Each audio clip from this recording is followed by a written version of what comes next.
khususnya body repair. New Emera sendiri adalah anak perusahaan dari Pistok. Mungkin udah kenal ya Pistok dengan Pistok Bandara ya. Kalau Pistok sendiri kan kita servis sampai penjualan mobil. Kalau di sini khusus untuk body repair. Nah, kemudian beberapa fasilitas saya buat sendiri. Kita ada full service yang 3 jam bisa selesai, tapi ada syarat dan ketentuan yang berlaku. Misalnya besar dari kerusakannya sendiri, kemudian harus booking dulu sebelum servis karena kan harus bikin janji dan kita tentukan waktunya untuk repair. Kemudian kita juga ada yang namanya PDR. PDR ini adalah metode perbaikan mobil tapi tidak merusak cat yang ada.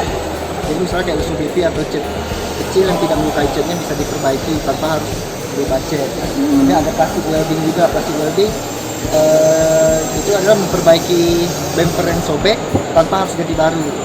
Selain hemat kos juga go green juga ya. Jadi tidak ada limbah plastik. Kemudian kalau mixing ada oven. Kemudian dari catnya sendiri kita pakai dari PPG USA. Ini bisa untuk semua mobil atau mobil apa? Semua mobil. Semua mobil. Semua mobil umum maupun asuransi.